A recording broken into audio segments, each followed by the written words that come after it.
Olá, bom dia, paz do Senhor.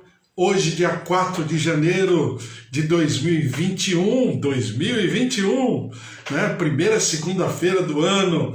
O Senhor te abençoe, o Senhor te guarde, o Senhor resplandeça o seu rosto sobre a tua vida, sobre a tua casa, a tua família, em nome de Jesus. Estamos como quem sonha, né? Estamos aí na primeira semana, eu chamaria de primeira semana útil, né, do ano de 2021, hoje segunda-feira, primeira segunda-feira do ano.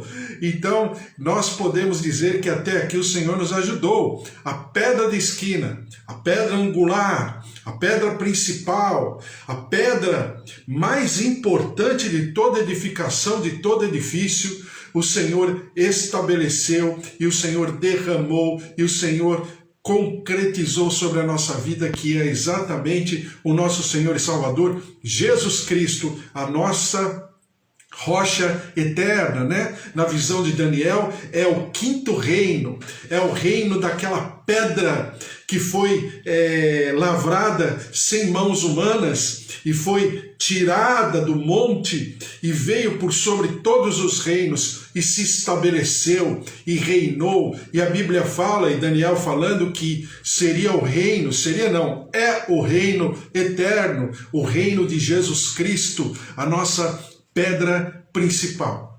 E por falar em pedra principal, né? Tudo bem? A Esther. Oi, Esther, tudo bem? Deus abençoe você, o Ricardo, ministério, teu trabalho também, né? Em nome de Jesus, as meninas, Deus abençoe todos vocês aí. Feliz ano novo, viu, Esther? Manda um beijo pro Ricardo e manda assim para ele, fala que eu estou falando para ele que feliz ano todo, feliz ano novo. Ricardo, um servo de Deus, um amigo maravilhoso. Deus abençoe a toda essa família bendita, né? Filhas e, claro, agregados, né? Agregados. As filhinhas hoje já são mulheres, servas do Senhor. Deus abençoe a todos vocês. Minha tia Rosália também, Deus abençoe. Minha tia Rosália, e na pessoa da minha tia Rosália, meus tios, minhas tias, meus primos, netos, genros, noras, o Senhor se derrame sobre cada um e que seja também um feliz ano todo, uma presença do Senhor, a marca do Senhor por todas os lares representados, né? Também os meus pais, a Dona Nadir, seu Toninho, seu João, Dona Dária, Bispo Antônio, o Senhor te abençoe, Bispo Antônio, também sua casa, sua família, João, Roseli, Ângela, o Senhor abençoe a todos vocês. Eva, Deus abençoe, Eva, a graça, a glória, a presença do Senhor sobre a tua casa, tua família também, Amanda e familiares, Deus abençoe a Amanda, os seus filhinhos, Luquinha, Júlia, seu esposo Fábio, o Senhor se derrame também sobre a Kátia, sua filhinha Rafa, o Senhor esteja sobre todos vocês. Estou sempre orando pela tua filhinha, conforme você me pediu um dia, viu? Kátia, Deus abençoe vocês, Sônia também, o Senhor te abençoe, Joel, Josué, Sueli Felintro, o Senhor se derrame sobre a vida do Vitor, sua casa, sua família, seus queridos, o Senhor esteja sobre a Márcia, o Fábio, Luiz Henrique, familiares, Dona Efigênia, seu Augusto, o Senhor se derrame sobre cada um de nós e sobre cada uma das nossas famílias aqui representadas em nome de Jesus. Estamos lendo a palavra do Senhor ontem, né? A gente foi conversando do dia da quinta-feira até domingo, falando sobre o ano novo, nossos projetos, os nossos planos, aquilo que o Senhor tem para nós, porque em primeiro lugar o Senhor está conosco. Ele fala, não tenha medo, não se acovarde, não se intimide, eu estou contigo. Em Isaías ele diz, bichinho de Israel, né? De maneira carinhosa, né? De maneira assim bem particular, bem singular. Depois ele fala para Josué, não te assombres, e fala para também o povo, Josué transmitindo ao povo. Depois em Hebreus o Senhor repete novamente através do escritor dos Hebreus, que para mim é Paulo, também repete as mesmas palavras, ou seja, em todo tempo o Senhor está confirmando, ratificando de tempos em tempos, de gerações em gerações, Ele é o mesmo Deus. Então, é tempo de nós nos prepararmos, é tempo de nós colocarmos diante do altar do Senhor, oferecermos ao Senhor esses nossos projetos, sonhos, para que seja conferido pelo Senhor e também, né, dado como é que fala, sendo confirmado pelo próprio Deus, cada plano, cada projeto, cada sonho, família, bem-estar pessoal, saúde emocional, espiritual, vida material, profissional, financeiro. Estamos dizendo tecnicamente, né, como cidadão brasileiro, estamos numa economia de guerra, a situação está muito difícil, as coisas, né, vão se acumulando, as situações e circunstâncias, de um lado a falta de estrutura de governo, do outro vamos dizer assim, uma fragilidade na vida econômica do nosso país, do comércio, da indústria, da prestação de serviço, mas em tudo isso nós temos um Deus Todo-Poderoso que fez o céu e a terra. Então, falando de Mateus capítulo 7, e Mateus capítulo 7 é o último capítulo do Sermão do Monte. O Sermão do Monte está, pelo livro de Mateus, na perspectiva de Mateus, está em 3 capítulos, 5, 6 e 7. E aqui nós estamos chegando já no final do Sermão do Monte. Só que todo o livro de Mateus está fundamentado, está alicerçado, que vai ser o nosso próximo tema, está alicerçado sobre o Sermão do Monte. Sermão do Monte e livro de Mateus estão totalmente amalgamados, conectados, porque eles falam a respeito do mesmo assunto. Qual é o assunto? O reino dos céus. Só que Mateus 5, 6 e 7 vamos chamar assim, o baldrame, o alicerce, é o fundamento sobre o qual está todo o livro de Mateus, né? Todos os seus capítulos e versículos estão com um tema só, falando de reino, transmitido pelo próprio rei desse reino. Quem é o rei desse reino? Jesus Cristo, o nosso Senhor e Salvador. Então, Mateus capítulo 5, 6, fala exatamente das nossas características tanto particulares, que nós precisamos observar da nossa relação com Deus, da nossa relação para com os outros. A partir do capítulo 6, vai falar da nossa, vamos chamar assim, da nossa constituição como comunidade, como, vamos dizer assim, um reino que atua em comunidade, em comunhão, né, chamado corpo místico de Jesus Cristo, ou então nossa comunidade local, como nós estamos aqui virtualmente falando. E também ele começa já, a partir do capítulo 7, ele já começa a ponderar exatamente o que significa esse reino no sentido espiritual. Então, capítulo 7, no primeiro versículo, o Senhor Jesus começa: não julgueis para que não sejais julgados. E aí eu tenho falado para você que não é o julgamento em si, no sentido de ficar apontando o dedo, mas julgamento para Deus é uma coisa muito séria. E julgamento, ele tem que ser feito, né? Por exemplo, o juiz, o chamado magistrado, o nobre causídico, o advogado, ou então promotor, o advogado de acusação, eles trabalham e eles tecem, né, os seus parâmetros e os seus diagnósticos através de uma constituição.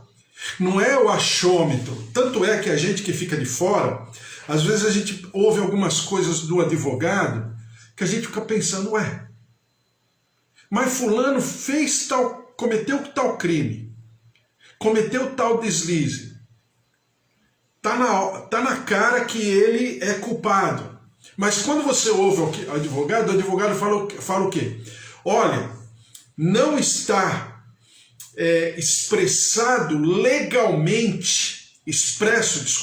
expresso legalmente, né, esse ato, esse crime. Precisa ser comprovado. Por quê? Porque existe uma Constituição. Existe um norte para que aquele advogado possa declarar, né, e defender o seu cliente. Para nós que ficamos de fora, fica uma coisa até injusta. Mas é o quê? É aquela palavra, é aquela lei, né? É aquela regra, é aquela carta magna, aquela Constituição que vai determinar o tamanho do crime, o tamanho da falta, o diagnóstico, a sua sentença. E nós temos também, como reino, uma Constituição. Então o que Jesus, eu sempre repito isso, né? Que é bom a gente pensar, porque se diz por aí a todo momento, olha, nós não devemos julgar. Realmente não devemos julgar. Julgar, mas conforme as minhas verdades, os meus diagnósticos pessoais, a minha experiência de vida, os meus traumas, os meus ressentimentos, as minhas amarguras, a minha pequenez, a minha soberba. Não, isso está vedado. Isso sim é pecado. Do outro lado, nós somos chamados, eu tenho usado de exemplo, mas poderia falar de outros textos durante toda a palavra de Deus, mas eu estou usando o texto de Gênesis porque para mim tudo começa em Gênesis. Não apenas de maneira literal ou de maneira cronológica, né? Mas para mim tudo começa em Gênesis de maneira espiritual também. Então em Gênesis o Senhor está falando para Abraão. O Senhor está falando o seguinte, que os herdeiros de Abraão, dessa grande nação, seriam aqueles que tivessem a palavra de Deus no seu coração e praticassem a justiça e o juízo. Palavra de Deus no coração e praticassem a justiça e o juízo. Então existe sim uma habilitação para que o povo de Deus possa aferir, com certeza, né, os seus próprios atos e depois aferir os atos daqueles que estão ao nosso redor, daqueles que estão ao redor do servo de Deus, da serva de Deus ou naquela comunidade. É natural, é saudável, mas desde que haja, sim, exatamente uma direção, tenha um norte, um norteador, que é a própria palavra de Deus, estabelecida de maneira concreta, com bom senso, com coerência, com responsabilidade, com maturidade. Então isso é realmente saudável, não é... Porque senão a gente pode, e daí alguns se utilizarem desse versículo fora de contexto, um pretexto fora de contexto, para que possa justificar uma série de coisas que vamos dizer assim, o chamado povo evangélico faz por aí. E isso não é correto, isso não é bíblico. E depois o Senhor Jesus ele vai falando a respeito no capítulo 7, ele vai tomando, vai dando corpo a essa maneira de agir e até de aferir. Aí ele diz assim, no versículo 6 em diante, não deis o que é santo aos cães. Por quê? Porque ele está falando que nessa comunidade, nessa comunhão de corpo, haverão pessoas... Ele compara aos cães e aos porcos, né? Haverão pessoas que não estarão dando o verdadeiro valor àquilo que poderiam absorver ou aprender. Agora, do outro lado, porque a gente sempre coloca assim, a gente sempre se coloca no lado bom e coloca os outros no lado ruim. E não é bem assim, né? E até eu brinquei com você e falei assim... Quantas vezes, sem querer, nós fomos cães ou fomos porcos? Naquele momento, naquela circunstância, naquela situação, né? Ou seja, nós rejeitamos a palavra. Nós nós conflitamos com a exortação que nos veio. Nós criamos fortalezas, muros de vamos chamar assim, de proteção a respeito daqueles que estavam nos exortando. E sem querer, em algum momento, também fomos cães e porcos nesse sentido simbólico, né? Nessa visão metafórica, parabólica de Jesus a respeito desse assunto. Então nós temos que aferir e nos aferir também. Nós não estamos imunes, neutros, né? Pelo contrário, nós estamos inseridos em tudo isso e precisamos conferir o nosso coração, a nossa atitude, o nosso sentimento, o nosso pensamento, da maneira com que nós tratamos aqueles que estão ao nosso redor. Depois diz assim, Jesus incita a orar. Por que ele cita orar? Aí nós combinamos e conversamos a respeito que não é bater e abrir-se-vos o coração de Deus como sendo um coração duro, que não queira fazer o melhor para mim, né? Ou então diz a palavra, buscais e achareis. Porque eu estou buscando a Deus, porque Deus se escondeu e eu preciso ficar buscando Ele, pedir e dar-se-vos-á, porque eu preciso ficar pedindo para Deus, pedindo? Não. É porque quando eu coloco os meus anseios, a gente tem falado como começo de ano dos nossos pedidos, na presença do Senhor, eu preciso colocá-los, expô-los, mas não na intenção ou no sentimento de que Deus vai me ouvir se muito eu insistir. Porque é essa impressão que muitos dos nossos queridos ensinam. Não é bem isso, não é bem isso. Não obstante, eu me derramar diante do Senhor, mas não é bem isso. Quando eu coloco os meus anseios, os meus projetos, os meus planos diante do Senhor, é exatamente para que haja o quê?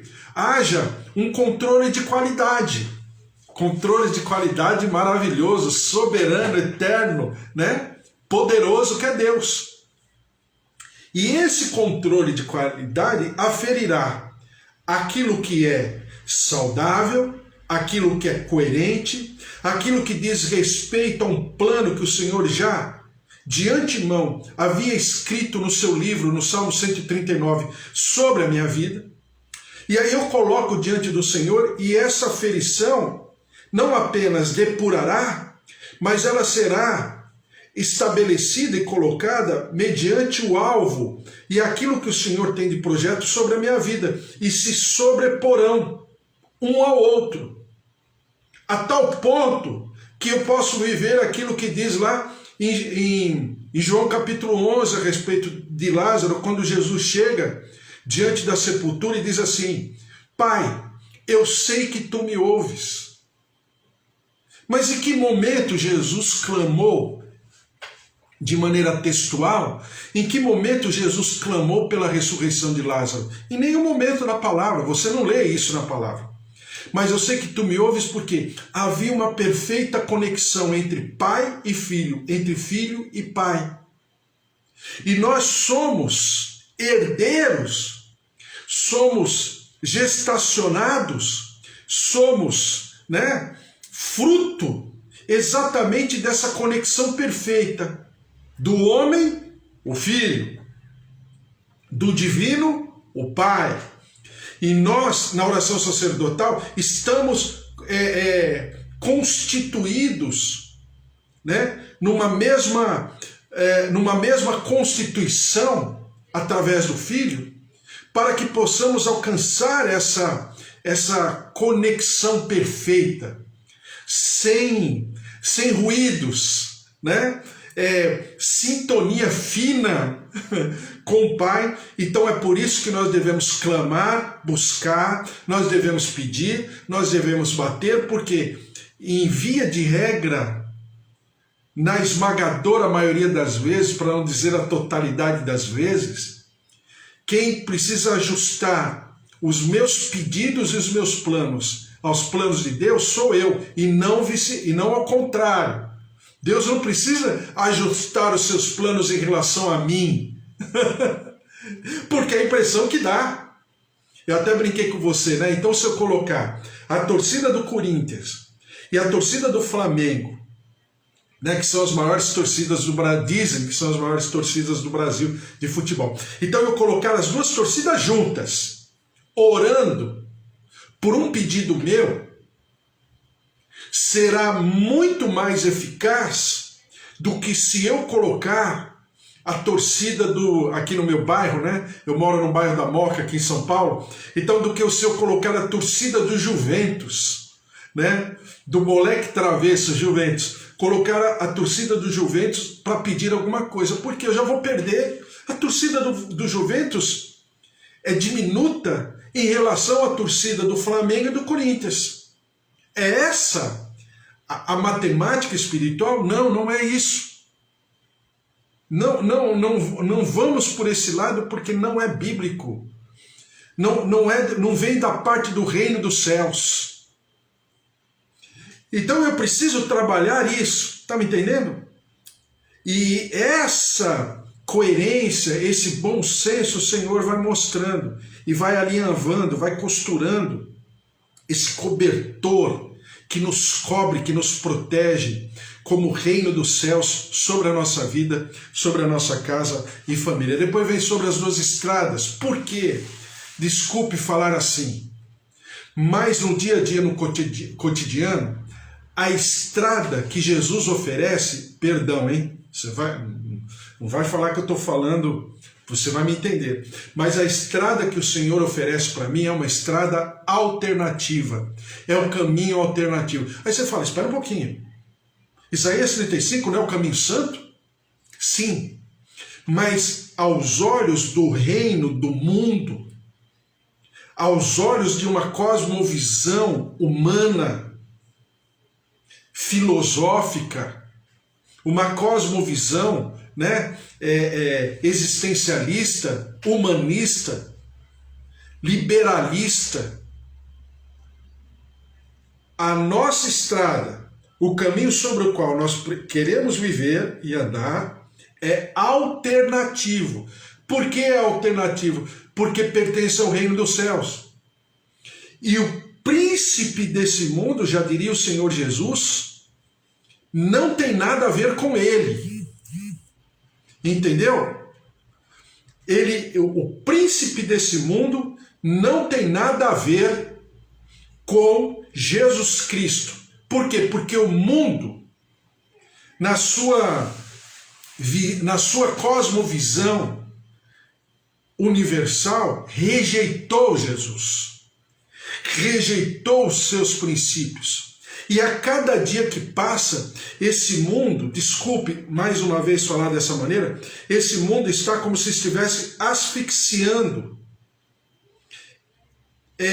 apequenando a visão de Jesus Cristo de mundo, a visão do reino dos céus de mundo. Então, por isso ele é alternativo. Agora você vai me entender. Por isso que o caminho, ou como diz aqui, entrai pela porta estreita, largue a porta espaçoso, o caminho que conduz para a perdição. E são muitos os que entram por ela. Porque estreita é a porta e apertado o caminho que conduz à vida. Por que é apertado o caminho? Porque, desculpe, mas é o caminho alternativo no sentido que o reino dos céus, ele não é algo tão desejado, ou se for desejado, ele não é tão vivido ou desejado viver por esse caminho, por isso que ele é estreito, por isso que a porta é estreita. O caminho largo e a porta larga não pertencem na visão de mundo, na cosmovisão de mundo. Eu chamo isso de, como é que eu chamo? Que eu falei para você que eu li outro dia, umas páginas de um livro de filosofia, cosmocracia, né?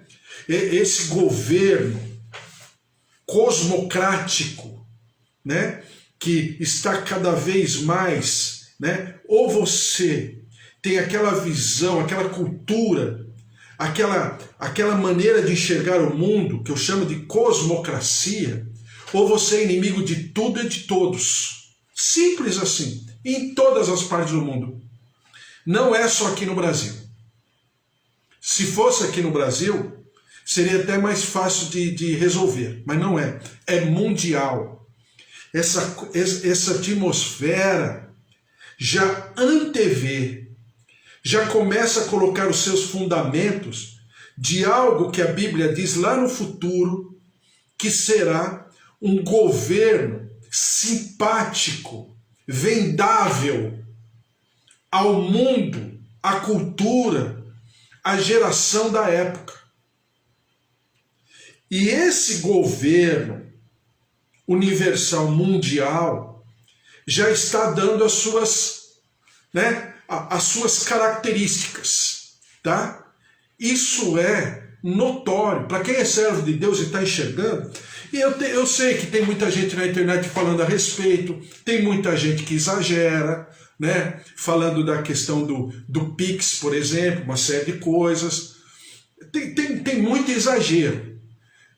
Lembre aquilo que eu sempre falo para você, o nosso Espírito Santo que eu digo, não o nosso Espírito, o Espírito Santo, né? Eu falo nosso no sentido carinhoso, mas o Espírito Santo, ele é um ser equilibrado e ele vai nos mostrando todas as coisas, mas eu não preciso levantar uma bandeira.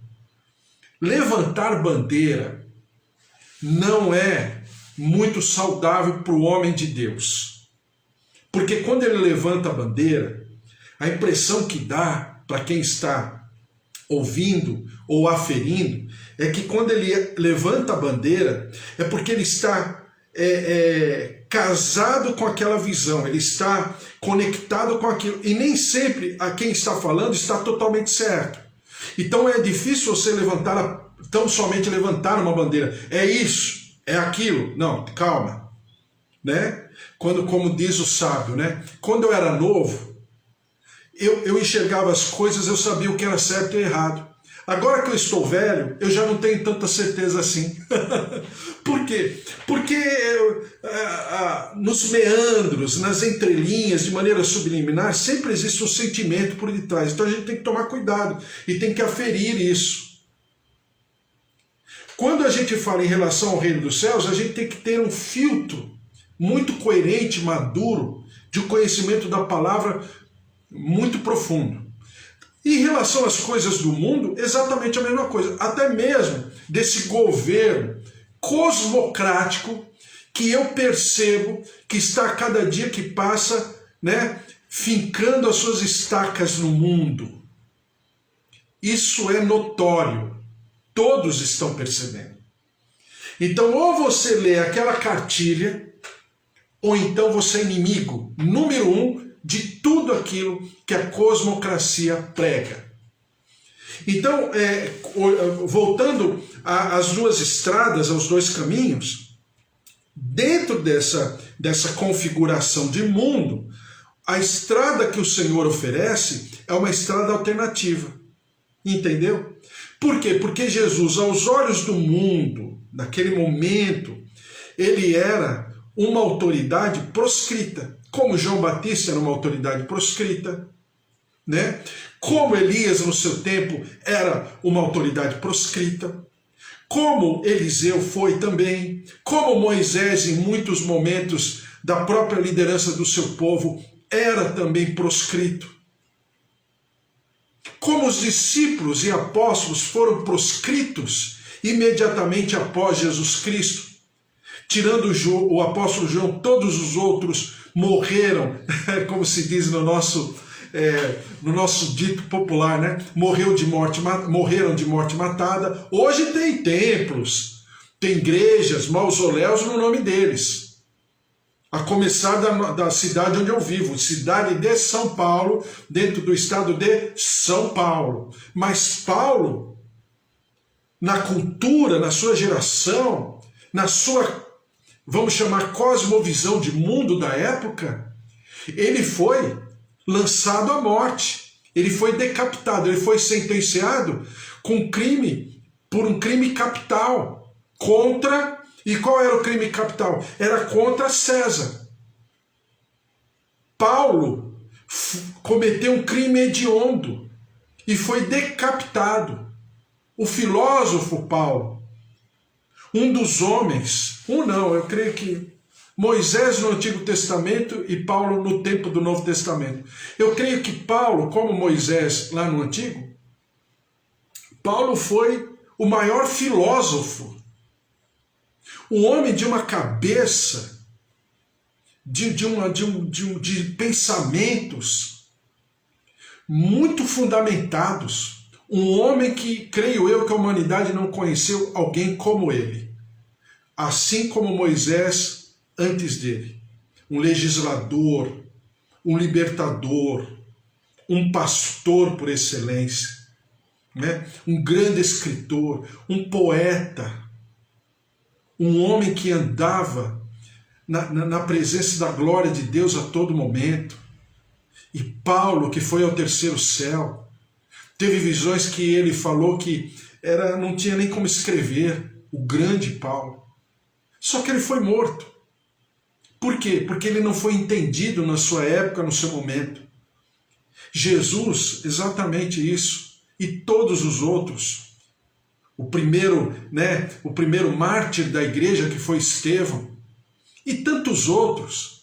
Então você percebe o quê? Que essa cosmovisão, ela é tão forte, ela é tão simpática aos olhos de mundo, aos olhos de cultura de mundo, que o povo de Deus está andando por uma estrada, paralela, uma estrada estreita, quase uma marginal, no sentido técnico, mas também no sentido emocional da palavra. Por quê? Porque é uma estrada estreita, passando por uma porta estreita, por uma estrada apertada, por uma porta apertada. E aí depois você tem os falsos profetas. Por quê? Falam, mas não praticam. E hoje não vai dar mais tempo, e depois nós vamos para os dois fundamentos, aqueles que ouvem e não praticam. Então Jesus está falando no finalzinho dos que falam e não praticam, falsos profetas. E os dois fundamentos, que são as duas casas, uma na areia e outra na rocha, daqueles que ouvem e não praticam. Então você sempre vai ter essa dicotomia, estabelecendo um paradoxo, mas exatamente de duas situações aos olhos humanos iguais. Pessoas que ouvem a palavra, pessoas que falam da palavra, pessoas que estão no mesmo convívio. Jesus não está falando dos de fora, Jesus está falando dos de dentro. Então eu preciso, em tudo isso que eu estou dizendo aqui, aferir a minha própria vida, os meus próprios sentimentos, os meus próprios pensamentos, as minhas próprias palavras, a maneira com que eu me relaciono com aqueles que estão ao meu redor, que andam comigo pelo caminho da vida, Sejam mais próximos, sejam mais ou menos próximos e mais distantes. Mas eu preciso aferir. Por quê? Porque o reino dos céus é o verdadeiro reino. E eu quero, eu preciso, eu desejo e me coloco nesse reino. E preciso desesperadamente viver o reino dos céus à flor da minha pele. Nós não somos, seres eternos em Jesus Cristo só lá no céu. Nós somos seres eternos em Jesus Cristo aqui, hoje, agora. Então os nossos sentimentos, as nossas atitudes precisam ser de reino, Em nome de Jesus. Oi, tudo bem? Tudo na paz? Deus abençoe você também. Tá falando oi? Eu falo oi. Deus abençoe. Então, é exatamente essa condição espiritual que faz de nós pessoas muito responsáveis pelo dia de hoje, responsáveis pelas nossas maneiras de ser, de agir, de pensar, de sentir. E Jesus está norteando tudo isso. Então, é uma preciosidade. O capítulo 7 de Mateus termina com Mateus falando, né? Mateus, o escritor aqui do livro de Mateus, falando o seguinte: as pessoas ficavam maravilhadas com as palavras de Jesus. E nós precisamos andar maravilhados com a palavra de Jesus. Que profundidade, que coerência, que sobriedade. E precisamos aferir todo o nosso modo de vida, usando como filtro essa Constituição em nome de Jesus. Amém? Amanhã vamos falar mais, mas glória a Deus, vamos orar e agora orar pelos nossos pedidos também. Agora eu sei como fazer os meus pedidos de oração, então eu vou colocar diante do Senhor em nome de Jesus. Faça assim também e nós, de maneira profética, simbólica, colocamos as nossas vidas, nossas famílias, nossos queridos em nome de Jesus. Senhor, nosso Deus, nosso Pai, nós te louvamos e te engrandecemos pela oportunidade de lermos a Tua palavra, de falarmos sobre ela, de pensarmos, meditarmos, colocá-la diante do mundo para aferir como que está andando o mundo, como está a minha geração, a minha cultura, o meu povo, a minha maneira de ser, a minha casa, a minha família, mas principalmente eu. Como que eu estou? E como eu preciso andar, como eu preciso proceder, quais são as coisas que eu devo rever, ressignificar na minha vida, na minha maneira de ser. Eu te louvo, nós te engrandecemos por isso. A tua graça, o teu poder, o teu domínio se derramando sobre as nossas vidas em nome de Jesus. Como a Eva está falando, hoje é o primeiro dia de trabalho do ano de 2021. A graça, a glória se derramando sobre as nossas vidas. Ó Deus, reproduzindo, processando tempos maravilhosos, especiais. Por isso derrama-te, proteja-nos. Ó Deus, que a tua cobertura, o ordenar dos teus anjos estejam sobre a nossa vida, ao redor de nós, sobre aqueles que nós amamos, nossos tios, nossos avós, nossos pais, o marido, a esposa, filhos, netos, sobrinhos, os nossos familiares. Tua graça, tua glória se derramando sobre cada família, cada lar aqui representado. Visita com a tua cura, visita o nosso organismo, nossas veias, nossas artérias, coração, ouvidos, olhos, toca, visita, cura, nervos, tendões, juntas, estrutura corporal, estrutura óssea. Senhor, em nome de Jesus, eu repreendo a inflamação, a infecção, a baixa imunidade e declaro a presença, o poder, o mover das águas curadoras do Senhor, tocando, visitando, tornando saudável, em nome de Jesus. E nós daremos ao Senhor toda a honra e toda a glória. Derrama-te sobre o nosso país, o nosso Brasil, sara a nossa terra, cura, liberta a nossa terra, e nós daremos sempre ao Senhor todo louvor, toda a honra e toda a glória. Vem, ó Deus, vem sobre a nossa segunda-feira, a nossa primeira semana de trabalho, de produção, o nosso ano de 2021, e nós daremos sempre ao Senhor todo louvor, toda a honra e toda a glória, em nome de Jesus. Amém.